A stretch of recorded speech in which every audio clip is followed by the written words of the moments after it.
masih bersama Ibu Asih. Nah, begini Bu Iin, menyimak obrolan kita sebelumnya tentang kasus yang terjadi di Provinsi Jambi tentu kian meningkat ya dengan adanya KDRT dan lain sebagainya terhadap anak dan perempuan tentunya. Nah, lanjut nih, bagaimana sih cara Ibu menanggulangi seperti apa kasus-kasus terhadap perempuan? Kalau menanggulangi itu memang sudah ada SOP-nya ya di sini ya. Jadi kita udah punya layanan pertama masuk ngadu melapor. Kemudian kalau kasusnya memang butuh konseling, kita konseling. Kemudian kalau lapor harus lapor ke polisi, kita dampingin untuk ke polisi dan semuanya itu gratis pelayanannya. Nah, itu dilakukan iya. Jadi nanti sampai ke ahlinya. Kalau kepolisian minta saya menjadi ahlinya, maka sampai ke pengadilan pun semua layanan yang diberikan semuanya gratis kayak gitu.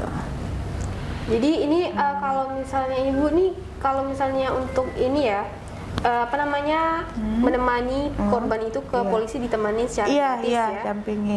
Ini kalau misal di persidangan itu kita ada laporan ke persidangan seperti itu ya? Kan? Ibu sendiri yang menanggulanginya? Iya kan gini, kalau udah masuk ke pengadilan itu pasti ke persidangan ya, kan udah di tahap-tahap P21, P29, langkah kepolisian, langkah hukum lah yang kita ambil. Nanti sampai ke persidangan nanti didampingin atau memang saya ahlinya untuk membantu dia, memperkuat dia perkaranya di persidangan. Jadi saya jadi ahli, saksi ahlinya ya. Apakah benar anak itu mengalami trauma, apakah benar ibu korban tadi juga mengalami korban, ataupun anak-anak yang mengalami kekerasan mengalami korban gitu, biasanya gitu. Jadi kita sampai tuntas Bu? Iya, sampai nanti keluar putusan pengadilan. Itu yang dilakukan. Jadi di sana jadi ahli psikolog juga ya? Iya, waktu persidangan ya sering. Nah, seperti apa nih peran Ibu sendiri terhadap PPA? Kalau sini sih ya itu tadi saya ya kepalanya ya manajer kasusnya. Tentunya membantu tentunya ya konselornya, ya mediatornya. Jadi saya punya semuanya ya Bu ya. Tupoksi 4 gitu ya, merangkap. Ya itulah yang dilakukan hari ini ya. Yang belum ada profil orang lain ataupun ada orang yang mau masuk yang belum bisa kita rekrut secara baik ataupun mungkin yang mumpunin ya karena mungkin dari segi pembiayaan gitu ya.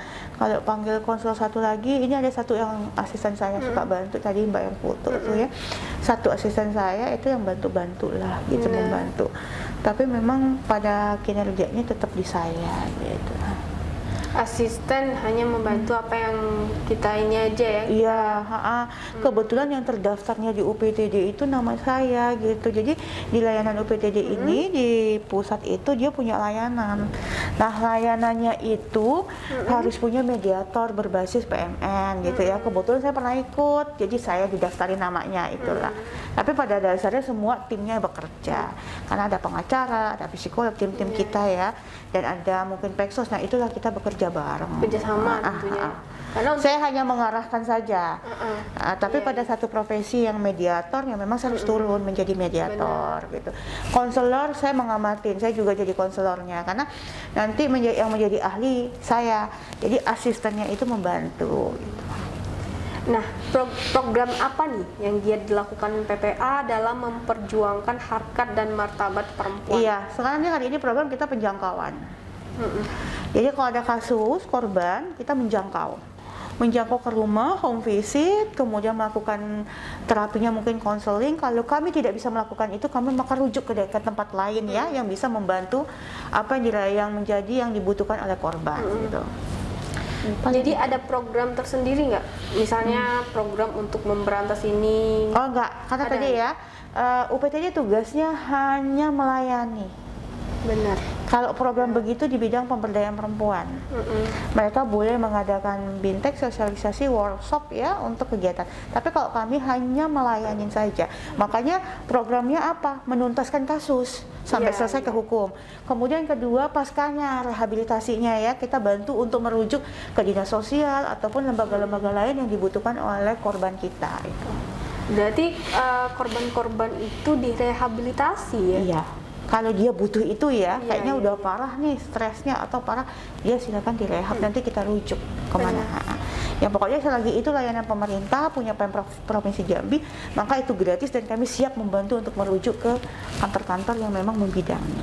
Gitu. Baik pemirsa, PPA siap membantu apapun kasus dan kejadian yang ada di Provinsi Jambi.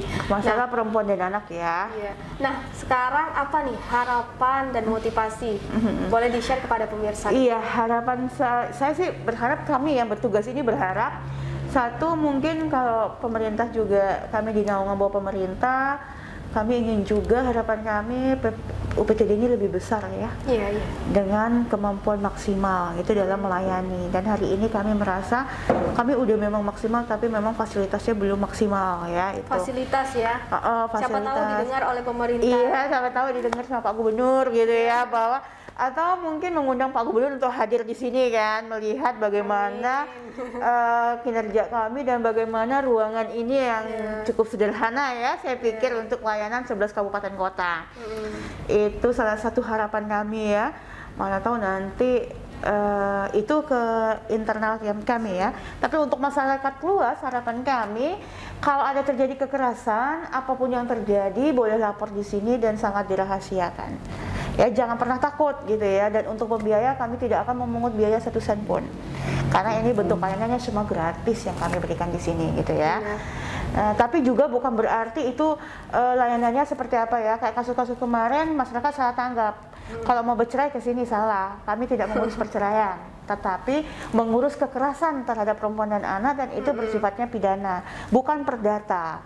Kalau hukum surat menyurat cerai, nggak urusan kami di sini. Ini lain kasus ya. Iya, tapi kalau itu kekerasan perempuan dan anak, dia dipukul menjadi korban ataupun apa, kami siap membantu di sini. Benar. Jadi masyarakat juga harus tahu, bukan berarti di sini, oh ini kita nggak cerai di sini aja, nggak bisa. Atau minta dong bantu untuk perceraian juga nggak bisa. Bisa kita kasih layanan perdata, paling berbentuk konsultasi hukum.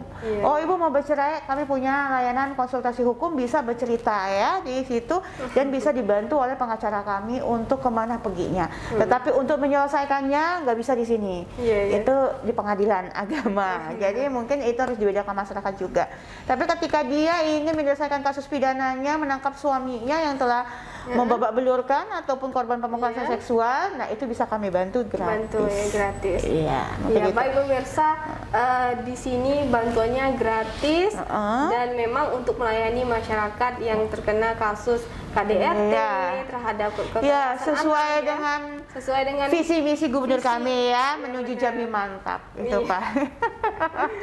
Menuju Jambi mantap ya. Semoga didengar oleh Pak Gubernur ya, terhadap fasilitas yang kurang memadai. Semoga aja Pak Gubernur bisa datang ke sini melihat ruangan yang sederhana seperti ini sederhana ya, untuk melayani 11 kabupaten kota ya. Dan dengan kasus yang meningkat terus gitu ya, dengan kasus yang cukup banyak gitu ya. Jadi sehingga ya inilah yang kami rasakan hari ini gitu ya. Tapi alhamdulillah kita tetap berjalan kok dengan keterbatasan kami, tapi kami mengoptimalkan layanan gitu ya. Baik pemirsa, kita udah tahu nih apa aja program kerja dari PPA itu sendiri, ternyata menuntaskan kasus pemirsa. Nah, disinilah harapan dan motivasi yang bisa pemirsa sharing dan pemirsa bagikan dan terapkan di rumah untuk mewaspada dan antisipasi tentunya.